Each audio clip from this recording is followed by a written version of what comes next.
At home, I'm Miss Rachel, and today I'm going to show you how to make a Faberge inspired egg box. So let's hop on over to the table so I can show you what you'll need to make it and how to make it. Okay, we have a bunch of supplies today, but before we get started with that, I would like to thank our sponsors, the Community Education Commission of the City of Detroit and General Motors, for allowing us to bring you these Cap and Gold Detroit art videos every Monday, Tuesday, Wednesday, and Thursday here on Facebook Live at 4 p.m. So, the things that we're going to need to make our egg box, the most important thing you'll need are these applesauce cups, but I was working on this, and if you don't have applesauce cups, you can also use the bottom of a water bottle or even like a pop bottle or something. Just cut that off and use them kind of in the same shape as the applesauce cups. So there's stuff you can find around the house, I'm sure. I'm also using, let's kind of go in order, masking tape is important. You're going to need some school glue and water for your paper mache mixture, and I had an extra applesauce cup or peach cup to put that in. Slide that over to the side. You will need some scrap paper. I have some already torn up into little bits for the paper mache. And you might also need some scrap paper for an optional step that I'll show you later on. And for that optional step, you may also need some felt and a marker. And to decorate your egg, after you do the paper mache, you'll need different paints. So if you have acrylic paint, that will be great. That's what I use to cover most of mine. And then for decorative stuff on top, I use puffy paint, nail polish. I use these Popsicle Sticks to kind of mix my paint. And of course a paintbrush. Some Toothpicks also help with doing little detail work if you want to get really fine with it. And then to kind of hold my cups in place, I use these little plastic cups from the Dollar Tree, plastic shot glasses, to put my applesauce cups on top of, just to help me keep it up off the table and work with it and let it dry and different things like that. And I also have some gems and then some sparkly trim. So these decorative items, you can use whatever you have. It doesn't have to be these things. It can be beads, broken jewelry, whatever you have available to you. Just kind of put it in your pile and make a plan and work with it a little bit later on. So the first thing you want to do is grab your applesauce cups, or like I said, if you want to use the bottom of a water bottle or a pop bottle, that would be great. You're going to grab these cups and you are going to tear up your paper mache paper, and you want to make sure that your pieces are pretty small, because when you put them on these applesauce cups, even with your paper mache mixture, I think I'm kind of jumping ahead. You have your paper, and then you'll need to mix equal parts glue and water in a cup. I'm not going to make any more paper mache glue because I have a ton of it. And it's helpful to also have Ziploc bags, because this project takes a while. So if you make this glue and then for some reason you have to stop, I put my cup in a Ziploc bag so I can come back and I don't have to make more glue so it doesn't dry out. So Ziploc bags would be helpful if you're not going to do this all in one step. But after you have your mixture together, and I used about a full cup of this stuff for just, I did 2 applesauce cups, and then I put my paper onto the cups just like this. So this process takes a while, so I have done it already. And you want to cover your cups like this. And you may want to do a couple of layers, because you can always smooth this down if you have a couple of layers. If you have some sandpaper, you can smooth it out, and that will make your paint go on easier. But I didn't do that. I was kind of just wanted to see what the final would look like. But if you get to the end of this and you decide, oh, I want to go back and redo it and smooth it out so my paint can lay on there easier, you want to do a couple layers of paper mache so you can use sandpaper to smooth it out. Another thing I think I kind of jumped over is you can do this without creating like an extra lip for your cup. You can definitely do it by just having the two regular applesauce cups and they just sit on top of each other. But one thing that kind of worked out is that adding this extra lip helps your box stay together. So I'm going to show you how to do that. You can do it before you put your paper mache on, or maybe even after the first layer. I did it 2 different ways and they both work, and I don't think one of them was better than the other, so I'll just show you how to do it starting from the very beginning without the paper mache. This is where you will need your scrap paper that is not torn up into little pieces of paper.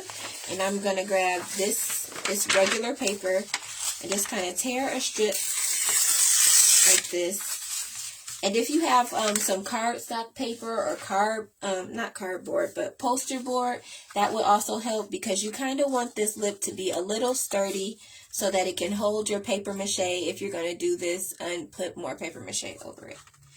So you're going to grab your paper and your masking tape, and you're just going to fold this paper into about a 1-inch strip, and it doesn't need to be perfect, but because this is just regular computer paper, I'm folding it so that it can have a little bit of weight, which kind of helps with that that latch that we want to get in here. So now that I have my strip folded, I'm going to kind of measure the inside of my cup, just loosely. It's not, a perfect measure. I'm not using a ruler or measuring tape or anything, but I see that I have enough paper there to go inside my cup. And then you'll use your masking tape, and I'll actually use these little strips of painter's tape I have over here already, and tape it to the inside or the outside of the cup. You definitely want to tape this to the inside of the cup, but you can also apply the tape to the outside to hold it from both sides. So it gets a little tricky. So if you are one of my younger students, one of my 8 and under students, you may want to have a parent help you, because this can get a little bit frustrating. And I used my tape very liberally, like I wasn't trying to save any tape. I just used as much as I needed to kind of get this into place. And you really just need to work it in there. I've done this a couple times, but I haven't come across a way that makes it super easy to do. It just kind of takes a little bit of work. So I have my tape on the inside, and then I also put tape on the outside to hold it in place for when you put the paper mache over it. So when I did my tape on the outside, because this curved edge is here and it's not a straight edge, one thing you may need to do is kind of rip your tape in the middle so that your tape lays down a little more smoothly on your curved edge. So I ripped it at the top and at the bottom. And when I put it on there, you see I just kind of push that on the inside so it holds it. And then when you push this one down, they kind of crisscross over one another.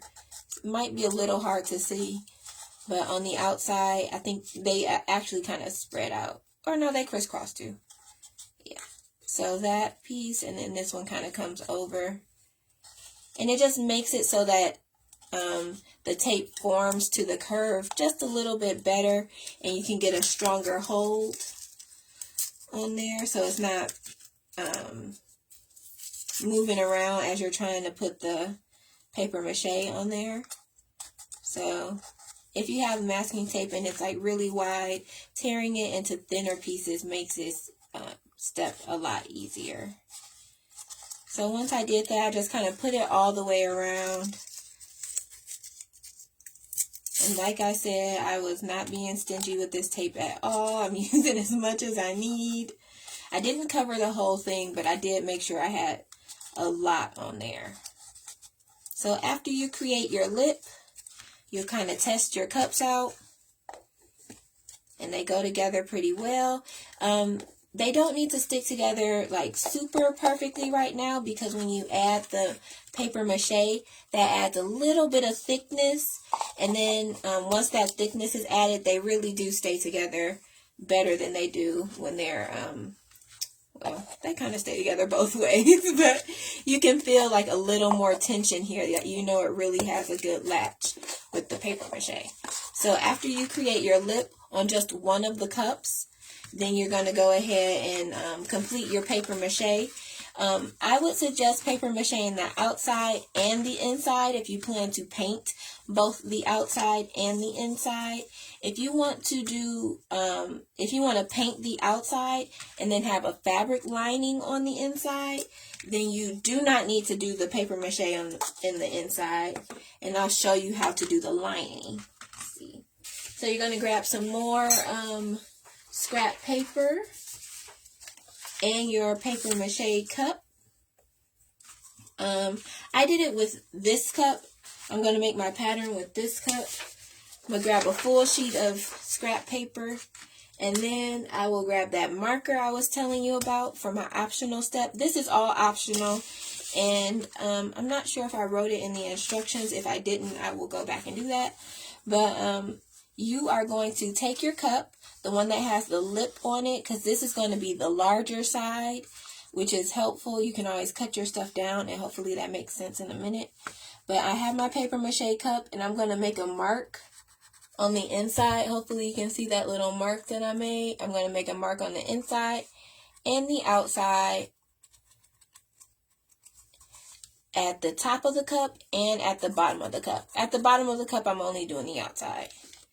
So now I'm going to lay this on my scrap paper and stand up so I can see what I'm doing, and make a mark on my paper that lines up with this mark on the cup. And now I'm going to just kind of trace the edge of the cup just a little bit, about an inch, inch and a half at the top of the cup, and then also at the bottom. And then I'm going to roll my cup along my paper and keep tracing at the top of the cup and at the bottom. And I'll get this rainbow-like shape.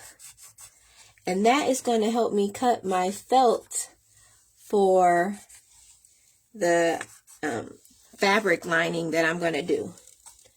And the reason that we make those marks on the cup is because you're going to keep rolling this and rolling this until you get back to that original mark that we started at. So that kind of helps. And then I'll turn this around so you can see kind of what I'm doing the same thing on the bottom too as I'm rolling, just making a little mark there. So you want to do that so that you can get the lining of the cup that's going to go around the cup here. And then for the bottom, the circle part, you'll just trace that circle like that. And it doesn't need to be perfect. These are just the stencil pieces that you're going to use to cut out your fabric for the lining. So once you have that, I'm sorry, I guess I didn't tell you, you will need scissors if you're going to do the fabric lining. So you would use scissors to cut this out. And I already have one done that I've cut out. It's kind of hard to see, but there we go. So this is the circle base, and then this is for the sides. And once you do that, you will grab your felt. I have this pink felt. You can use any kind of fabric. So make sure you're asking your parents or whoever if you can cut out of the fabric if it's not craft fabric. So if you decide to use a t-shirt or old towel or something like that, make sure you have permission to cut it up. And what I like to do is use the marker to trace this onto the fabric. And I'm going to do that at this end where I already cut. See if I can kind of get that on there so I'm not wasting too much fabric. And I'm just going to trace my pattern right onto the fabric and then cut it out. And when I did this, and I put it in my, I tried to line my cup, I noticed that I did have to trim this fabric down a little bit. So this pattern piece is a guide, but it's not going to make the fabric a perfect fit. You may need to trim it down a little bit, so just be open to that and know that you did the steps correctly, but you know, you kind of have to put it in there, fill it out for yourself. And you can save these. If you plan to do this project more than once, then definitely save these, because you can use this over and over again, because it's a stencil and you're not going to like glue it to the project or anything. So now that we have our fabric lining, we're going to cut this out. And I'm sorry, I forgot to tell you, you'll actually need to trace this 2 times, because this one will go on one side of the cup and then you'll need to have another one to go on the other side of the cup. So you'll need to trace this twice. However, I'm only going to do it once because I already have another fast forward example that has the top and the bottom lined. So I'm cutting this out. And this piece is going to be way bigger than we actually need, but it is going to give us a good starting point. So make sure your scissors are sharp, because cutting this felt requires some scissors that really have a little bit of muscle in there. And make sure you're not cutting out of your fabric in a way that's going to create a bunch of tiny scraps. You want to have something large so that you can do this again. And if you have a large scrap, fold it up, put it to the side, put it away. But if you have tiny scraps that you know you can't do anything with, you'll want to throw those away. Put them in the trash, maybe even in the recycle bin, depending on the fabric. I'm going to put mine in the recycle bin.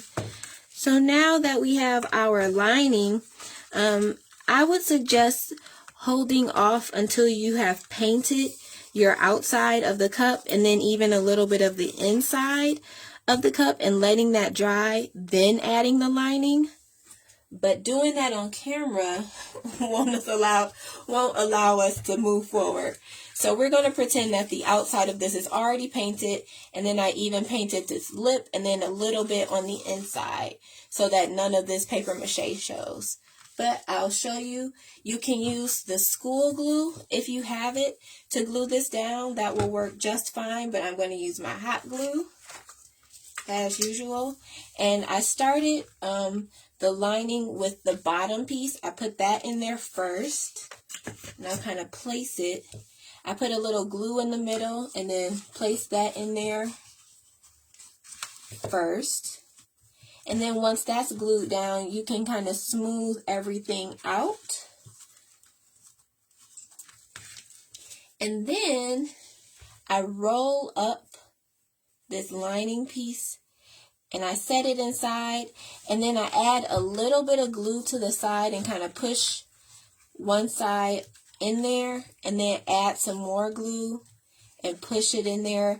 And keep going around like that till it fits. But you want to make sure that the bottom of your fabric is lined up at the bottom so that it kind of goes around smooth. And you'll see we have all of this overlap.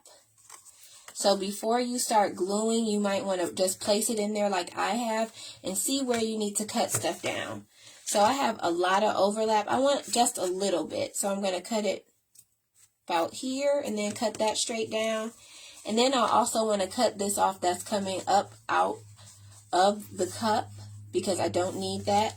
So I will make a little snip right here. Then I can pull my fabric out because I haven't glued it yet. And I can cut off this piece.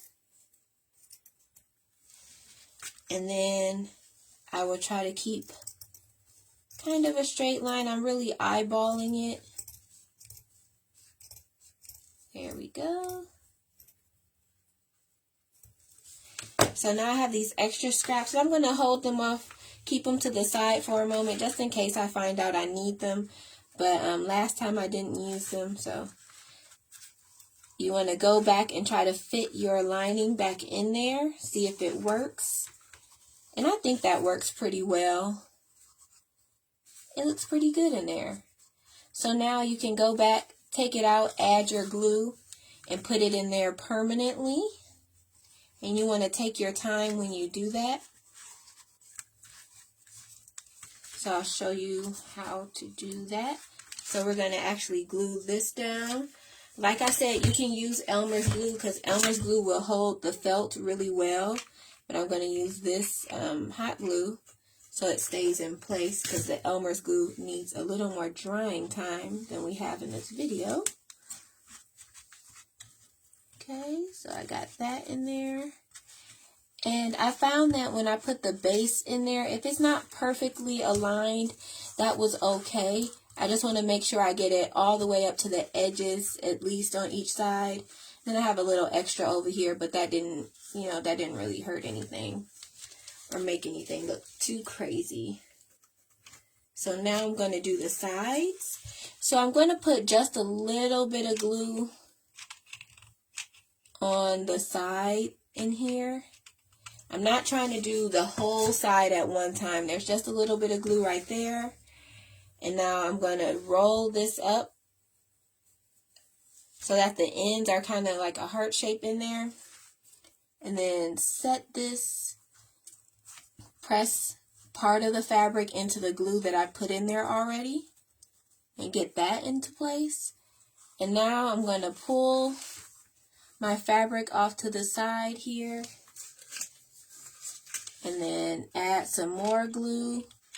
And I'm not being super neat with this. I'm just adding the glue because it kind of spreads out as you go. And as I push my lining down in there, the glue, I can kind of spread it out as I need it under the fabric. Cool. So I'm going to go back to this side and do the same thing.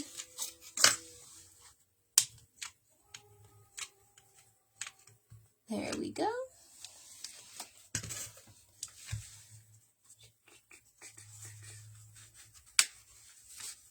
And it's really about kind of feeling it out in there. I'm going to add a little more glue to this area where I need to close up my lining.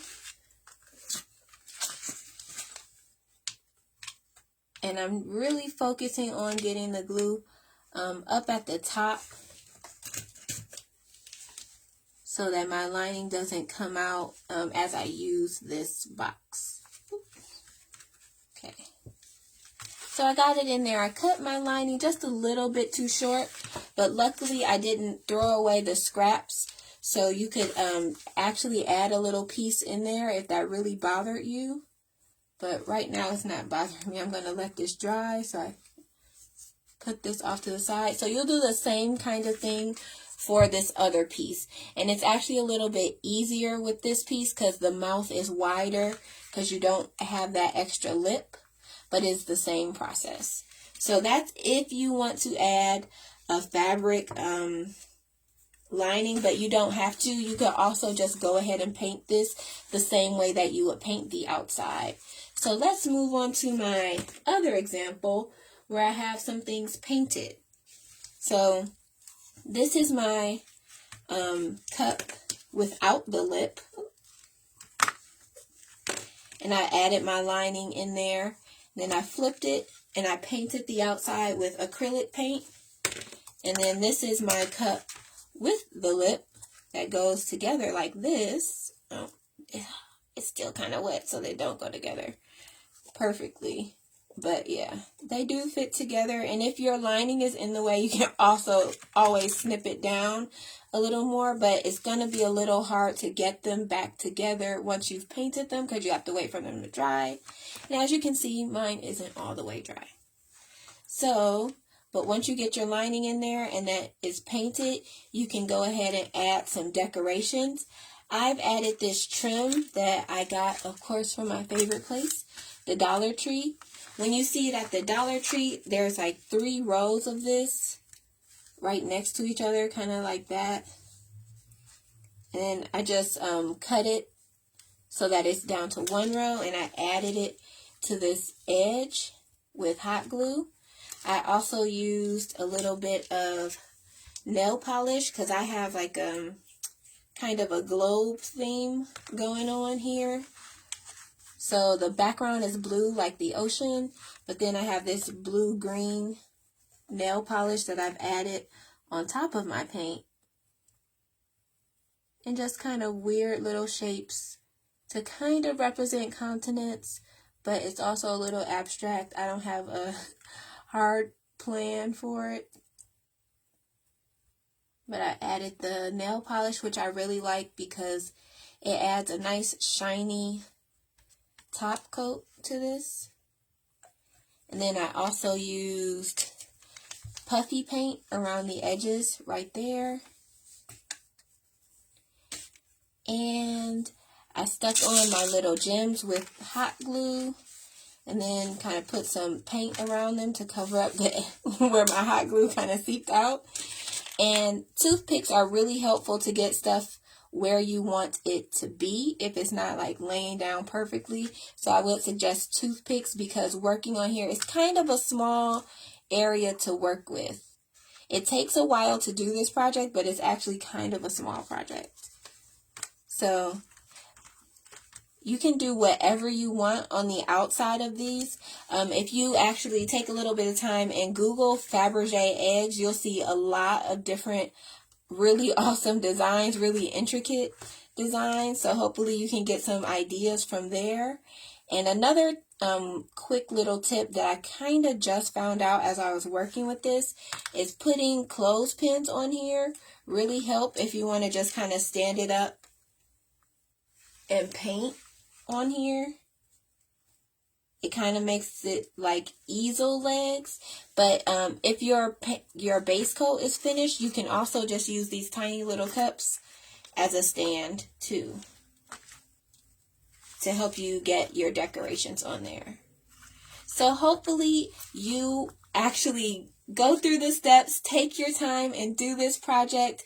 It is pretty easy, but you do need to take your time because it will take a lot of drying time when you put the paper mache on there, because you have to let it dry, and then you're going to do layers, and then you're going to sand it down, and you're going to paint, and then you have to let that dry. But it is worth it. It's a really fun project, so hopefully you take your time and actually finish yours. And once you finish it, make sure you drop a picture in the comments because we would love to see it.